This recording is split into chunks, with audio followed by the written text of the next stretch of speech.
Have you ever imagined who you would become if fear was no longer making your decisions? There's something about fear that is very quiet. It doesn't always shout. Sometimes it whispers. It whispers when you want to start. It whispers when you want to speak, when you feel called to do something greater, but then you hesitate. And the truth is, many of us are not stuck because we are incapable. We are stuck because we are afraid. Afraid of failing, afraid of being judged, afraid of not being good enough, afraid of stepping into the unknown. But here's a question I want you to sit with today. What is fear costing you? Is it costing you your growth, your purpose, your peace, your obedience?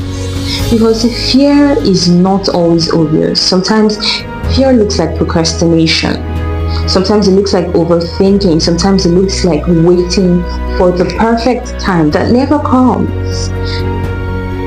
Facing your fears does not mean that you suddenly become fearless. No.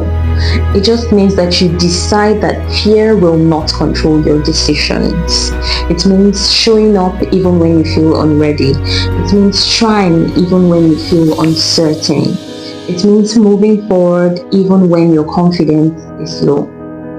Let's be honest. Fear feels real, very real. It tells you, what if you fail? What if people laugh at you? What if it doesn't work? What if you embarrass yourself?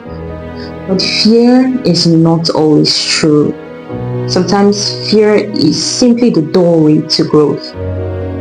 Think about every major step in your life, every new beginning, every bold decision, every moment of growth. Think about it. Fear was there, but then so was possibility. The problem is not feeling fear. The problem is allowing fear to lead your life, because when fear leads, you shrink.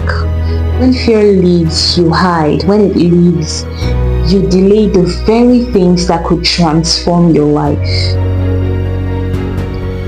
What is that thing you are most afraid of? What if it is actually connected to who you are meant to be? What if the fear of starting is attached to your purpose? What if the fear of being seen is attached to your voice? What if the fear of stepping out is attached to your calling? Growth and fear, they often travel together. You can't step into new levels while staying in old comfort zones. This part, nobody talks about it. Facing your fears is not dramatic. It is not always loud. Sometimes it is deeply quiet. Sometimes facing your fears feels like recording the video you've been avoiding, speaking when you would rather stay silent, trying again after a disappointment, showing up when you feel inadequate. That is courage and not the absence of fear. Some fears come from past experiences, rejections, failures, embarrassment, disappointment, and then now your mind tries to protect you by keeping you small, and keeping you safe, keeping you hidden. But staying hidden does not always mean that you are safe. Sometimes it just means that you're stuck, and deep down you know it. You know that there is more inside of you, more potential, more depth, more purpose. But fear keeps saying not now, not yet, maybe later.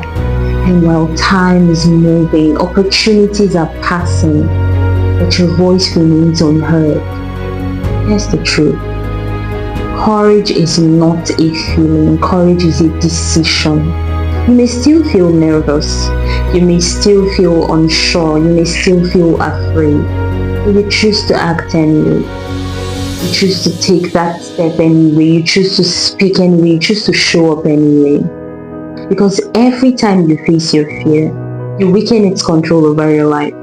And every time you run from fear, you strengthen its power over you. Imagine who you could become if fear was no longer in charge of your choices. Imagine the growth. Imagine that confidence. Imagine the freedom. Not because fear disappeared, but because you stopped obeying. Facing your fears will not always feel comfortable. In fact, most times it will feel very uncomfortable. The discomfort is often a sign of expansion. It means you are stretching, you are evolving, it means you are stepping into something greater. So today, do not wait to feel fearless. Do not wait to feel perfectly ready. Do not wait till the fear disappears. Start afraid. Move afraid. Show up afraid. Because the version of you on the other side of fear is stronger, wiser, and more aligned than the version hiding from it. Fear may speak. It may try to intimidate you. It may try to delay you. Fear does not have the final say. You do. So face your fears. Not perfectly, not loudly, intentionally. And watch how your life begins to change the moment fear stops being your leader. Face your fears and become who you are meant to be.